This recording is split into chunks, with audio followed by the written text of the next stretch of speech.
Polisi menemukan kejanggalan komunikasi antara korban dengan salah satu kawannya. Polisi akhirnya mendapat pengakuan dari saksi Adrianus Ngongo, kawan korban yang tega membunuh karena sakit hati.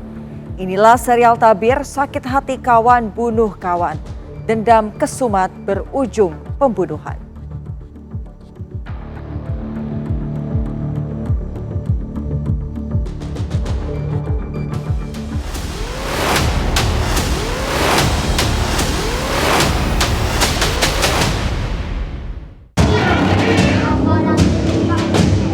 Saya tiba, dia di kamar khusus polisi berbicara, ibunya terluka, saya menyala, terus mukanya sudah hancur. Yang melakukan penganiayaan sampai mengakibatkan meninggalnya Adrianus ini, itu orang yang punya dendam yang sangat kuat sampai dia bisa melakukan itu. Saya langsung dobrak pintu, lempar batu. Lari lagi keluar ambil cangkul, itu saya pakai cangkul mukanya.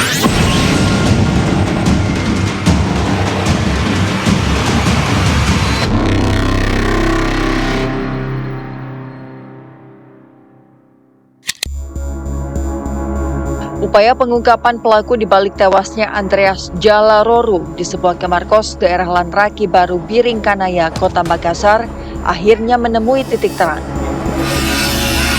Hasil otopsi menyebutkan korban tewas kehabisan darah akibat luka benda tumpul dan benda tajam pada wajah korban. Kalau lihat kasat mata, itu tidak nampak luka. Cuma memang tidak kelihatan lagi di mana kelopak matanya, biji matanya. Pokoknya ada perlukaan luka yang sangat dalam. Hanya yang luka akibat hantaman batu dan pacul atau cangkul itu. Dan itu juga disampaikan bahwa penyebab meninggalnya yang bersangkutan karena adanya luka itu yang mengakibatkan kehabisan darah. Berdasarkan pemeriksaan sejumlah saksi, penyidik pun mulai menemukan kejanggalan pada riwayat komunikasi milik satu orang pria, teman korban.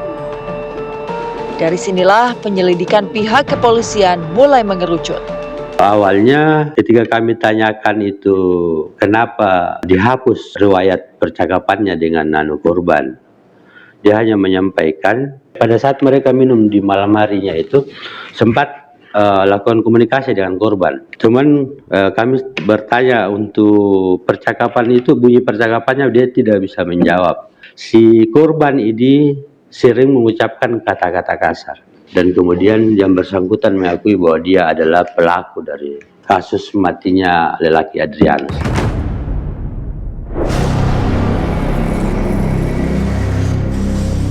Terungkapnya sosok pelaku pembunuhan Andreas sangat mengejutkan. Dari keterangan salah satu saksi, ia mengakui aksi kejinya terhadap korban.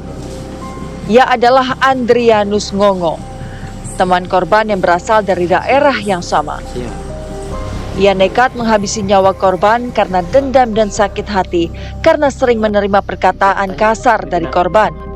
Pelaku ini memang ternyata adalah dalam satu circle pergaulan sama-sama dengan korban. Mereka tinggal satu kos, korban melontarkan kata-kata kasar ya, sehingga pelaku ini dendam gitu. Sebenarnya ini sudah direncanakan beberapa hari sebelumnya, cuman memang kesempatannya baru udah kemarin, ditambah lagi memang pelaku ini minum alkohol gitu ya, minum balok, sehingga terjadilah kejadian. Polisi juga mengungkap bahwa pembunuhan itu sudah direncanakan sejak beberapa hari sebelum eksekusi. Kesempatan itu datang saat korban memintanya datang ke kamar kos. Di hari kejadian, pelaku bahkan sempat berpesta miras. Dalam kondisi mabuk, pelaku menghantam korban yang sedang tidur menggunakan batu dan pacul. Korban meminta pelaku untuk datang ke kosan untuk dipijit. Kemudian dari pelaku tersebut mengiyakan nanti kalau misalkan dia senggang dia singgah ke sana. Jadi pada saat dia masuk ke dalam itu dia memang sudah menyiapkan batu. Batu itu memang besar, dia ngangkat itu pakai 2 tangan. Kemudian dia hantam 1 kali pakai batu. Kemudian setelah itu langsung mengambil cangkul yang ada di depan kamar korban, kemudian langsung memakai cangkul itu langsung membunuh ya. Akibat rasa malu dan terhina yang berubah menjadi dendam hingga menghilangkan nyawa temannya sendiri, Andrianus harus menghadapi proses hukum yang berlaku. Kini ia dijerat pasal 459 subsidiar pasal 458 ayat 1 KUHP tentang pembunuhan berencana dengan pidana hukuman maksimal 20 tahun penjara. Kalau untuk pasal itu kita kenakan pasal 459 sub pasal 458 ayat 1. Ancamannya 20 tahun penjara. Terkait dengan pasal pembunuhan berencana. Berawal dari ucapan yang dianggap merendahkan harga diri, dendam terus dipendam hingga berubah menjadi rencana pembunuhan. Lalu apa yang membuat luka batin mampu mengalahkan nurani hingga seorang tega menghabisi nyawa temannya sendiri?